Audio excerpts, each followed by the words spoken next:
KSAT 12. Good Morning San Antonio starts right now. And this morning, a very strong Hurricane Milton continues to churn closer towards the west coast of Florida. This is destructive, life-threatening storm surge, not a safe environment to stay in. Why some residents there are insisting that they will ride out the potentially catastrophic storm. Plus, a wanted gang member is shot and killed by a Bexar County Sheriff's deputy. We'll hear from the sheriff and why he said that deputy was forced to open fire. And the San Antonio Missions baseball team a step closer this morning to moving into a new venue in the downtown area. All right, good morning, everyone. It is Wednesday, October 9th. It is hump day. It is hump day. We're already at Wednesday here. So I will say, feels for me that the week's going a little fast. It is, and I'm very happy about that. Mia also here with us today and in for Justin happy about Horn. that too. Yes. Always love Mia being in the building. Of course, one of the biggest talkers right now in our weather world is this Milton. What's going on with it? Yeah, absolutely. So again, it is worth reiterating, Texas is not going to be seeing any impacts from Milton. It is on its final approach to the west coast of Florida. It is going to make landfall there near just south of the Tampa Bay area late tonight, likely as a major hurricane. So we're going to continue to monitor that very, very closely throughout the remainder of this Wednesday. But back here at home, quite the opposite. It is a quiet and pleasant start to our Wednesday morning. Temperatures have managed to dip down into the 60s already here in town, 67 degrees, 66 over in New Braunfels. Good morning to you folks up in the hill country. Check out Bernie and Kerrville right now in the mid to upper 50s out there. So a very nice start to the day. Yesterday, we broke a record. 96 degrees was our official daytime high in the Alamo City. We are going to be seeing record challenging warmth out there again this afternoon. Plenty of sunshine, a forecast high around 95 in town. And if that verifies, that will break the existing record high for the day of 94 that was set back just 10 years ago in 2014.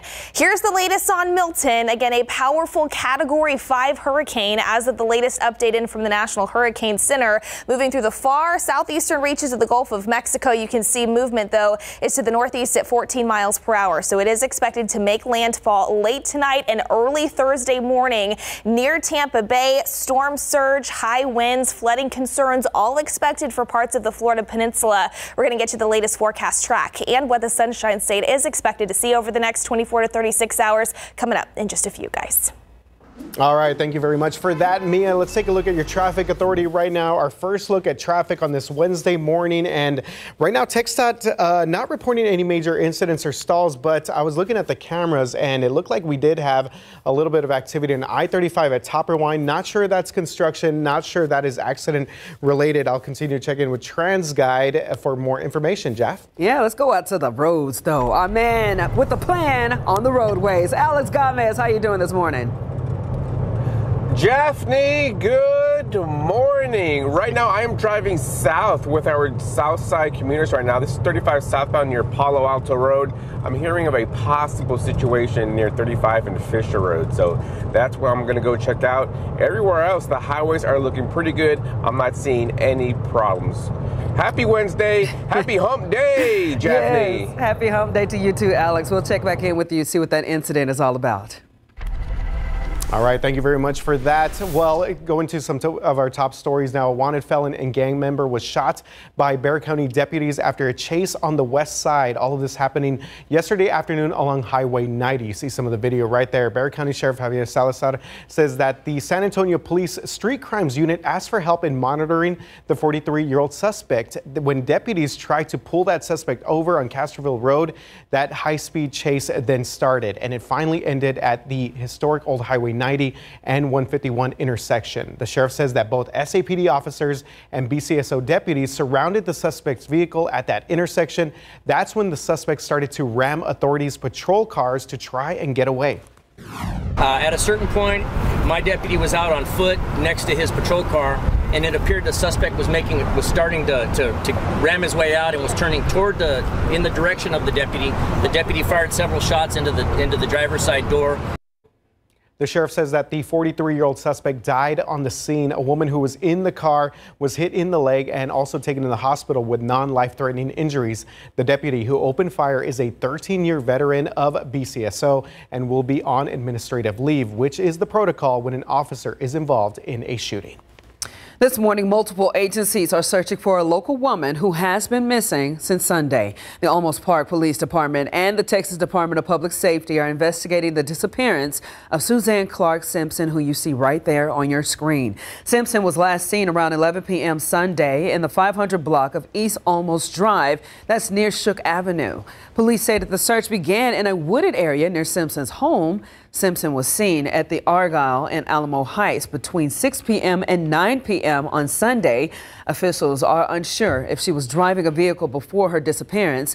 Simpson was last seen wearing a long black dress and black heels.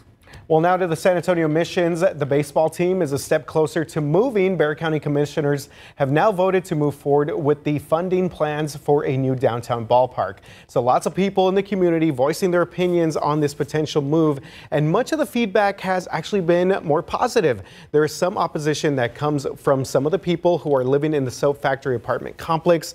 That complex would need to be torn down to make way for that new stadium. Downtown developer Weston Urban owns that apartment complex and is also leading the development of the new stadium. They say that they will help those tenants relocate once the time comes. Let's go out to a live look right now at Tampa, Florida this morning. You're seeing your skies right there, a bit hazy going on right there as they brace for Hurricane Milton. Of course, Hurricane Milton is barreling towards Florida as a powerful storm in the Gulf of Mexico. Right now, it's a Category 5 and is expected to weaken to a 3 or 4 when it makes landfall later tonight, but still expected to cause major devastation, RJ. Yeah, kind of an ominous look out there. Well, this morning, people there are getting assistance from the Lone Star State. Governor Greg Abbott has deployed the Texas Division of Emergency Management members with Texas A&M Task Force 1 rescue and boat squads. San Antonio Fire also telling us that 16 members have been deployed from their department, while CPS Energy says it has sent 2 contractor crews of 11 people. The American Red Cross also helping out here is actively looking for more help as they prepare for this hurricane. 40 volunteers from Central and South Texas are also headed to the coast to prepare for the potential impact of Hurricane Milton. The biggest concerns with this storm are the high winds and potentially record-breaking storm surge. The evacuation window is also quickly closing. That's right, and that storm surge, Daphne, could be up to 15 feet just in the Tampa Bay area alone. It has the potential to be one of the most destructive hurricanes on the record for the state of Florida, and people are doing what they can to get out or find shelter.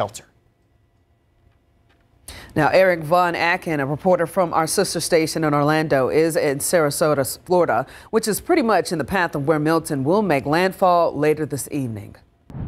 We are at a very popular place, a Wawa gas station, because we've been running out of gas, driving all over Southwest Florida here, trying to provide coverage. And we found this place, which is mobbed because, one, look, the lights are on, which, typically we take for granted. Two, there's food. There are very few places to eat around here, so you can see all the people in line there. At 3, most importantly, there is still gas. There are very few places. We drove around at least 15, 20 miles or so, checking half a dozen or so gas stations, just trying to find a place to fuel up.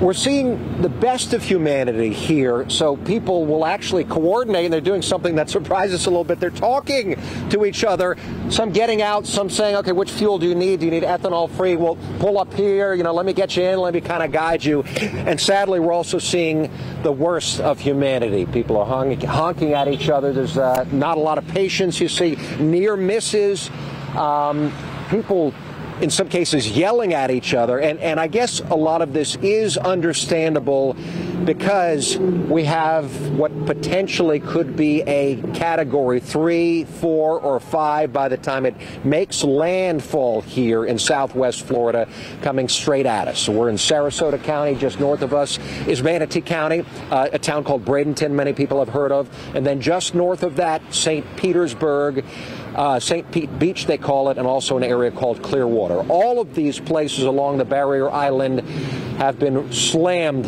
terribly hard by Hurricane Helene just 2 weeks ago, and now folks say they have to deal with this. Many of these people are riding it out. The ones who are leaving have already left, and they are headed further inland to places like Orlando because the Barrier Islands here in Southwest Florida have already been evacuated. For now in Sarasota County, I'm Eric Von Aken. And as storm-ravaged southeastern states brace for a major hurricane, the battle on the campaign trail is over the government's response. President Joe Biden and Vice President Kamala Harris are both blasting former President Donald Trump, accusing him of spreading disinformation about FEMA.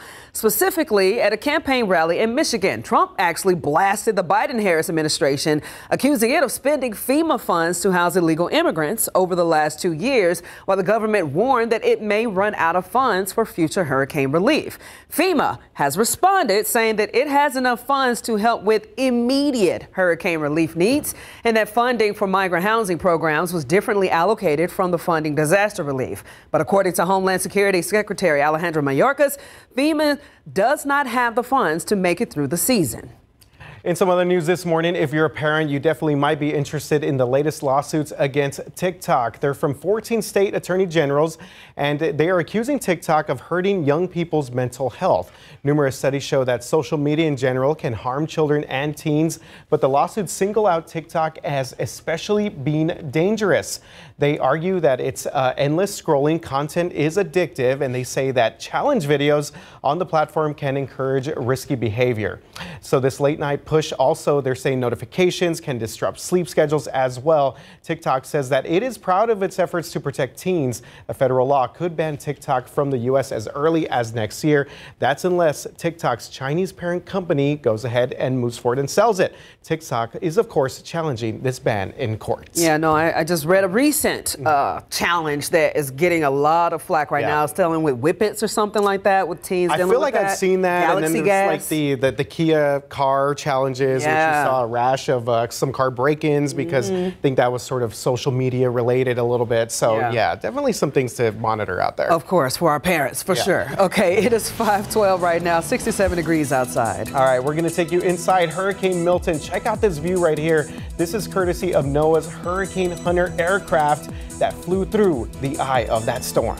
Let's take a live look outside really quick with Live Cam San Antonio. You're getting your day started with us at 5:12 on this hump day. Of course, we got so much coming your way, including Alex Gomez, who was on his way to an incident. We're going to see if that interrupts your commute at all this morning.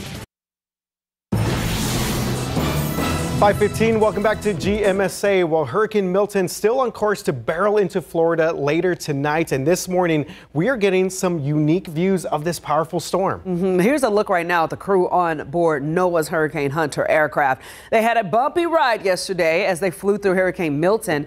In the video, you can barely see the plane's propellers through the windows because of the driving rain. Inside the plane, nicknamed Miss Piggy, you can see things being thrown as the crew members do their work.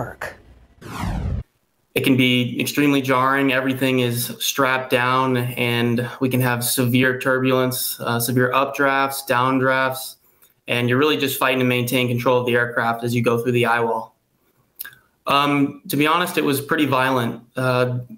Milton is growing in serious intensity very fast, and we saw some incredible wind speeds out there today, 148 miles an hour, I believe we saw.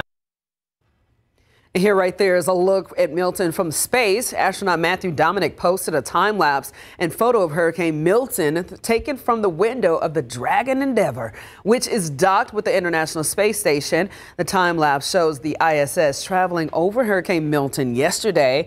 Photo shows the raw scope of the storm's size in the Gulf of Mexico. Yeah, some incredible views there. I've always said I would like the opportunity to go up there with those hurricane hunters, but after his description, I don't know. I may have to rethink that one. I have always been, y'all have fun with that. Mia, you can go have some fun with that. Okay. Look, I know meteorologists are all about it. I don't know.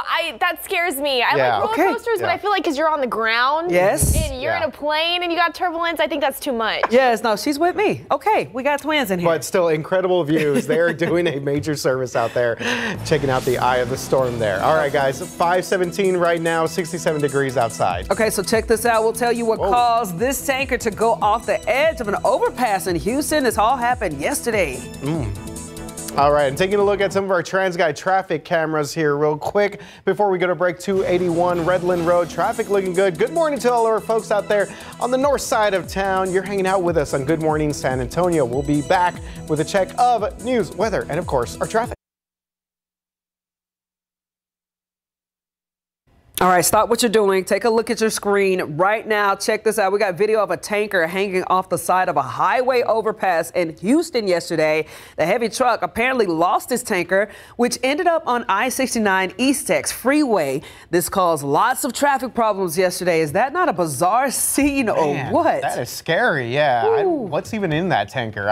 I don't know, some fuel of some sort. Yeah, that's gonna cause a bit of a disturbance for sure. Yeah, absolutely. All right, so Houston had a lot of crazy stuff going on here. All right, so we see this a lot in Florida. Look at that right there. Oh, boom. Check this gator out. Roaming the streets, just hanging out in a neighborhood out there in Fort Bend County. Alligators are no strangers, of course, to Southeast Texas, but people here were taken back a bit when they saw this dude just walking around, just hanging out on a Tuesday morning. Residents called police. Officers tried to coax the gator to leave, but it started to snap at them. Oh, eventually, the gator left the area and returned to some nearby water. Okay. Safe and sound, sure. Hopefully no gators on TransGuide early this morning, but y'all, this is, imagine seeing that thing out there. They should call him Boots or Purse. You get it?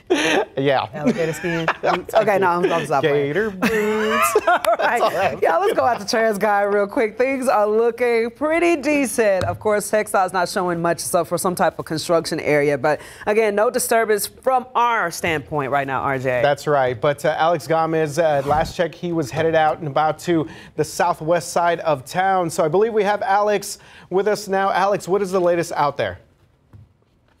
Yeah, good morning, RJ. It looks like we do have an incident down here, 35 southbound, right at Fisher Road. It looks like we do have this single car incident. It looks like the car ended up in the median right here. So we do have a tow truck now on scene. That left lane right now is blocked, 35 south at Fisher Road. Good news is that traffic volume still very minimal, not seeing too much of a slowdown when it comes to backing up traffic, RJ.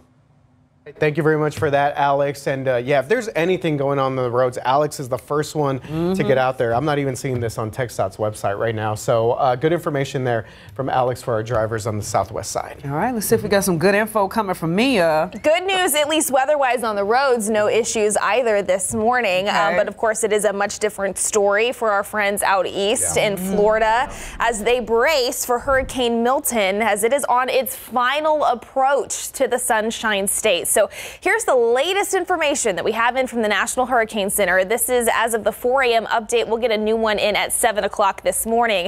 It is a powerful Category 5 hurricane. This time yesterday was a Category 4, so it has strengthened just a bit. Winds sustained at 160 miles per hour.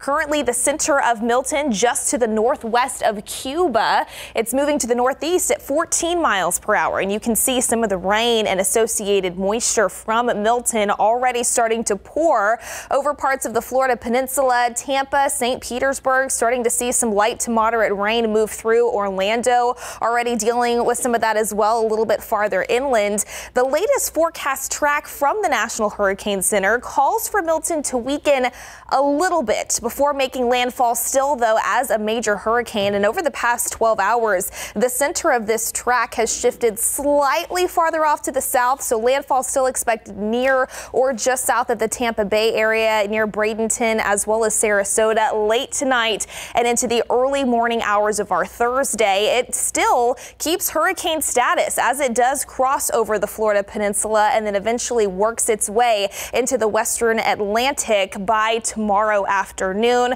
Of course, heavy rain, storm surge, flooding concerns, and high winds all expected across the state from Milton near Bradenton as well as Tampa Bay. Winds sustained over 110 miles per hour will be possible near Orlando in the 74 to 110 mile per hour range, and all of those high winds creating some of that storm surge. So that's the seawater that's rising and then is pushed onshore. Check out these levels that are projected here from Tampa down to Fort Myers. 10 to 15 feet of storm surge will be a possibility as Milton continues to near the state of Florida. So of course we will continue to keep you posted on that, updates on developments throughout the remainder of the day. But for us here in San Antonio and across South Central Texas, it is quite the opposite. A quiet, beautiful start to this Wednesday. 67 comfortable degrees with low humidity in store. That low humidity, though, is what's going to help high temperatures once again challenge records this afternoon. Plenty of sunshine in the forecast. 87 degrees expected around lunchtime. lunchtime. We've got a high temperature pointed around 95. I think most of us will be in the low to mid 90s. That's about 10 degrees above average for this time of year, by the way. But the good news is, with that drier air in place, at least we don't have to worry about a heat index value. But still, mid 90s will continue through Friday. Low 60s, though, so comfortable mornings continue for the foreseeable future.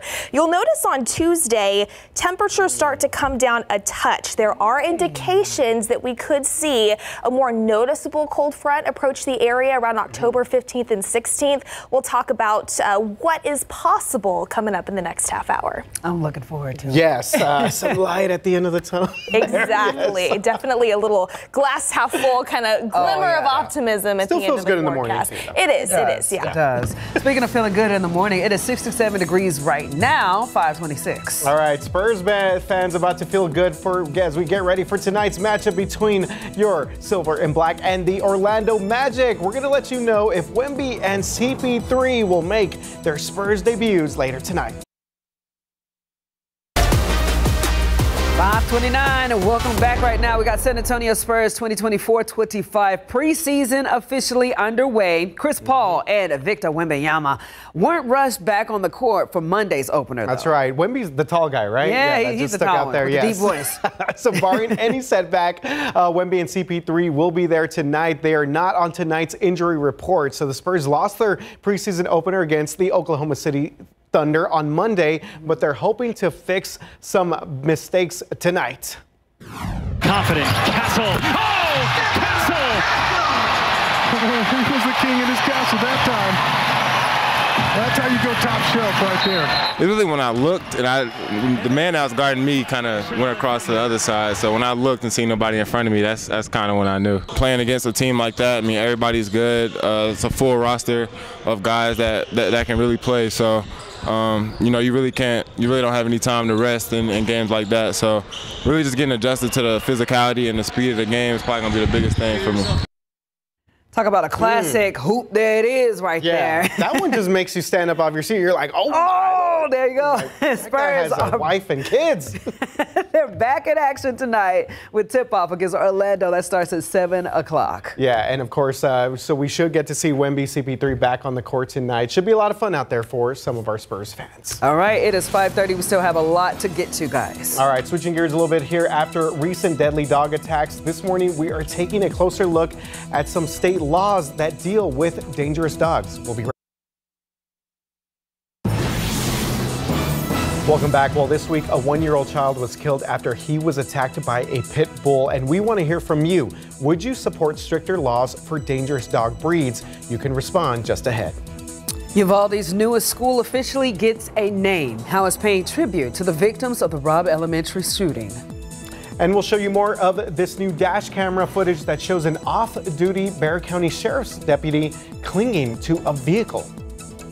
And good morning. Happy Hump Day. Of course, we've made it to Wednesday in the week. Yeah. And we're still having some nice mornings, some pleasant mornings. So if you want to get a nice little coffee going, get maybe the dog out for a walk. Yeah, not too bad at all for this start to our Wednesday. We had a little bit of drier air move in yesterday and overnight, so it's pretty pleasant to step out to this morning. And here's the good news. Seasonable mornings will continue for the foreseeable future with this lower humidity sticking around for just a little bit longer. You can see temperatures right now. We are at a comfortable 67 degrees right now in San Antonio. It's 63 in New Braunfels. Good morning to you in Gonzales at 63 as well. Upper 50s across portions of the hill country. Currently at 58 up in Kerrville, stretching over to Fredericksburg. Now, once the sun comes up like yesterday, we are going to see plenty of it throughout this Wednesday. And with that drier air in place, that also is what gives us those large temperature swings from the start of the day and to the afternoon. So 95 is our forecast high temperature. Yesterday,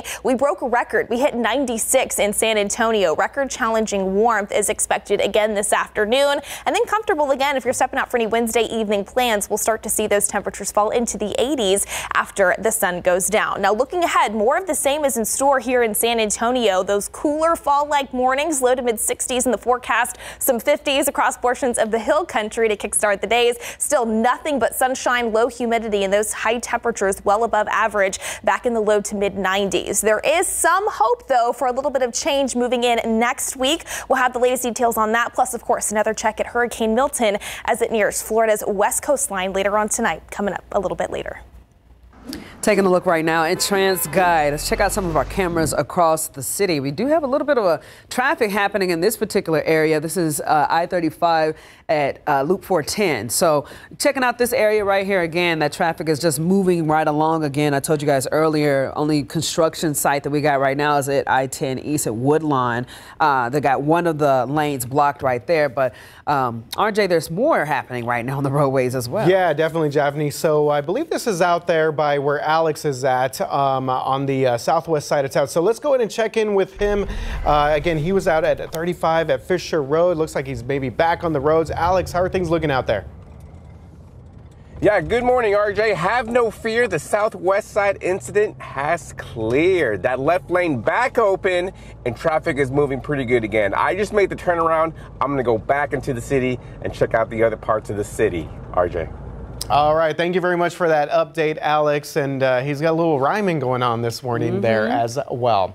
All right. Switching over to some of our top stories. And of course, this has been a topic across the city of San Antonio for some time now. And this morning, we are taking a look at state laws that deal with dangerous dogs. Yeah. So we're also asking you if you would support stricter laws for those dangerous dog breeds. Of course, you remember this week a 1-year-old child was killed after he was attacked by a pit bull. Our Patty Santos is here right now, taking a look at the most recent cases of dog attacks and what's keeping elected officials from making changes. Patty. Hey there, good morning. After so many attacks involving pit bulls, lawmakers are still reluctant to talk about a pit bull ban. Now, the death of the 1-year-old Monday goes on a growing list of victims of violent dogs. Last week, there were 2 separate attacks involving pit bulls.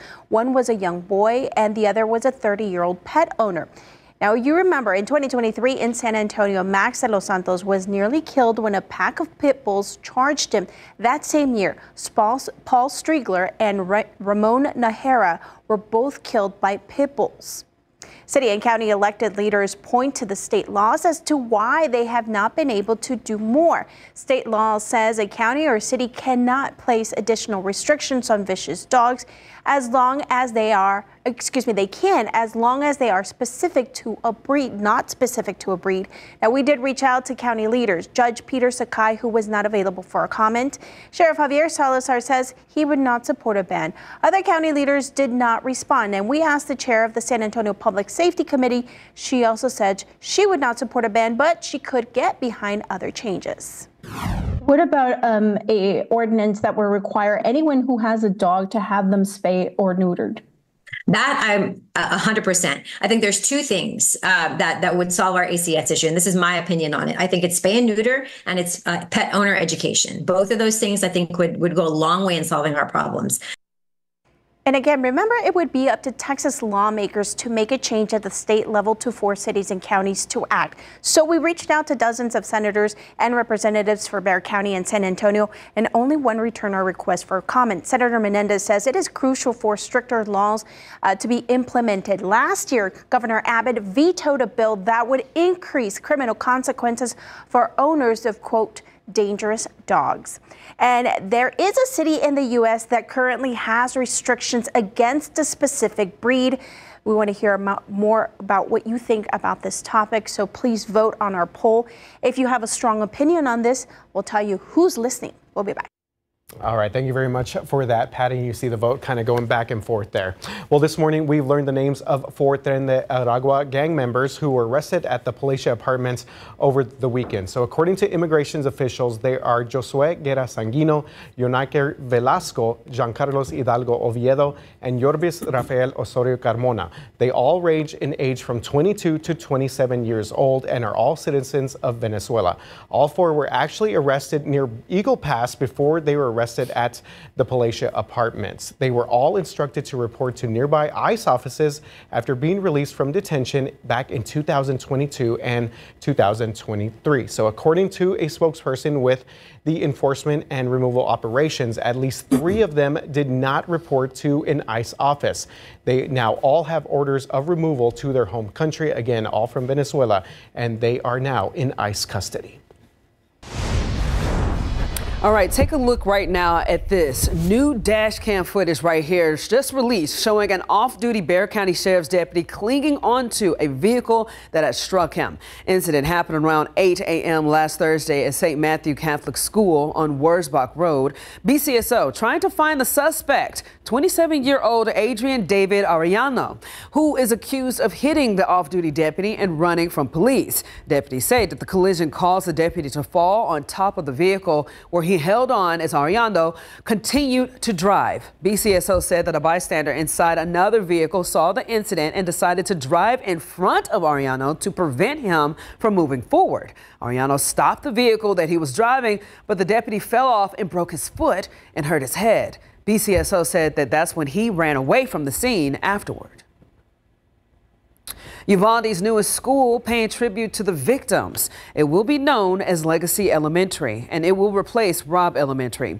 The board approved the name last night. I pray that, the community and our future children, godchildren, will remember why the school is there. One family member told us that he wasn't happy with the choice, though. He hoped the new name would be more specific. Legacy Elementary, though, is still under construction. The Uvalde CISD Moving Forward Foundation plans to have it ready by next school year. And we'll continue to follow that story out there for those folks in Uvalde. So 541 right now, 67 degrees outside. Up next, we have one last chance where you can win tickets to Clásico Regio, set for this upcoming Saturday in the Alamo Dome. All right, I don't know if those good friends are going to... Yeah. I don't say none, though. All right, taking a look at live cam across the city of San Antonio. Things looking pretty good to start your Wednesday hump day, y'all. We appreciate you guys hanging out with us. Alex Gomez on the roads. Me and Montgomery's tracking the latest out there with Milton. We'll be right back.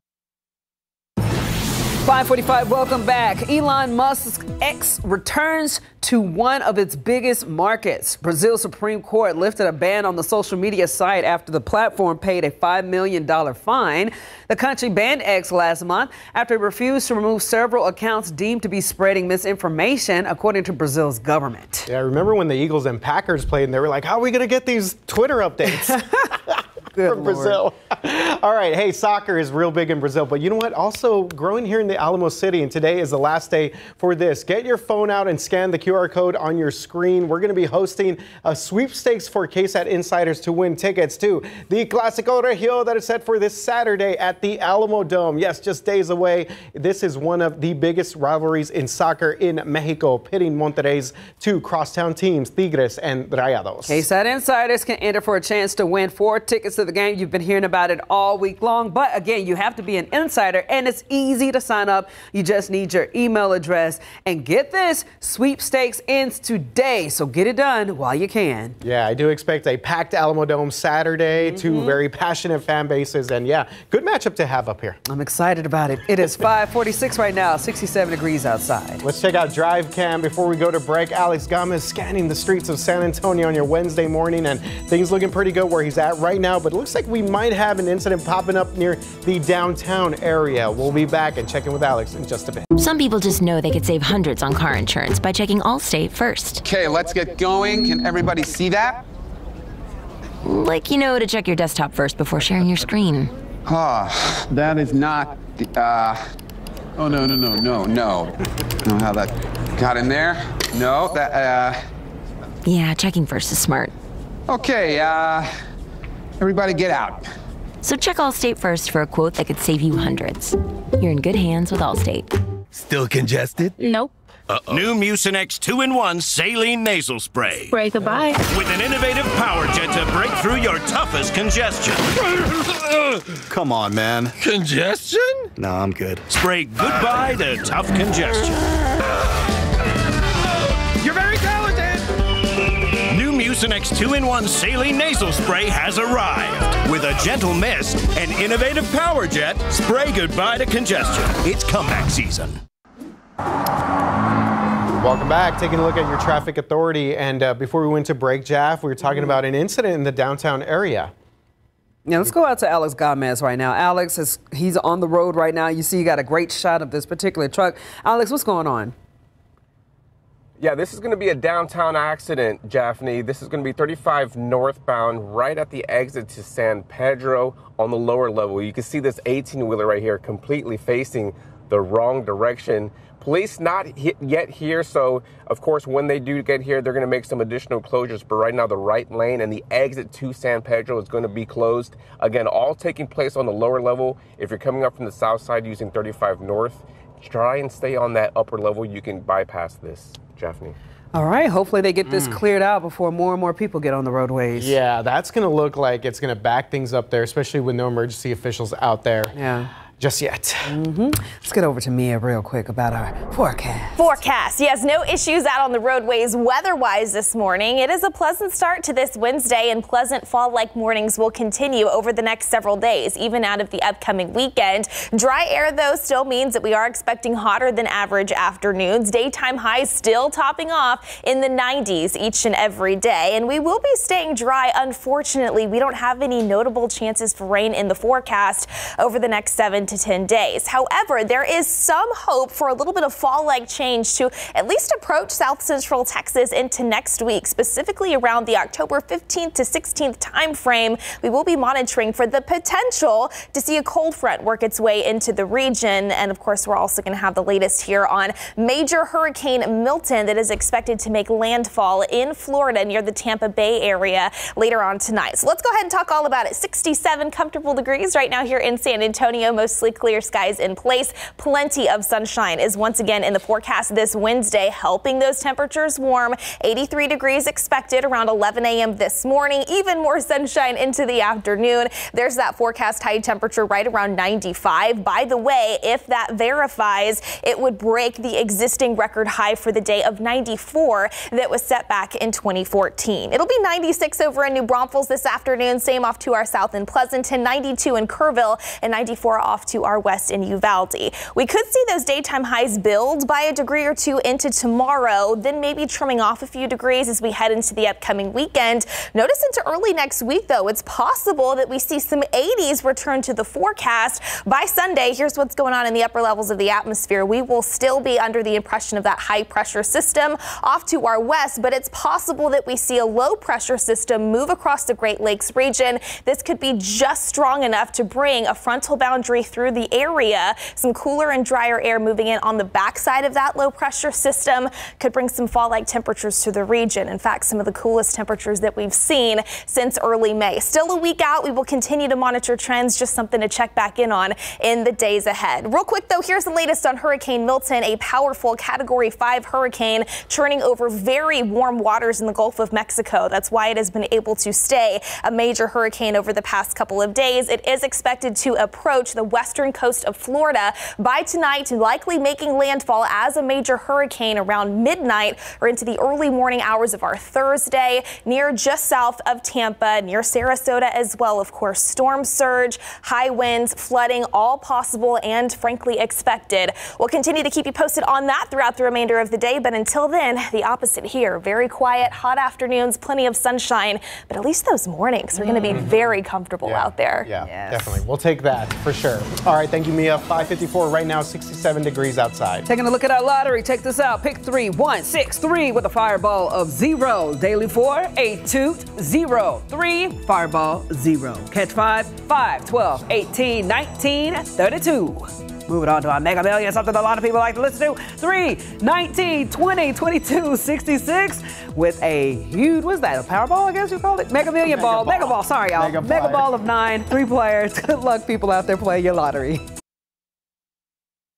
Welcome back. Up next at 6, San Antonio Missions baseball is one step closer to moving into a new ballpark, while some neighbors are putting up a fight. All right, and in a developing situation in the downtown area, looks like we have a jackknife 18-wheeler. Should be causing some major delays for our drivers over at San Pedro. We'll be right back with more of that news and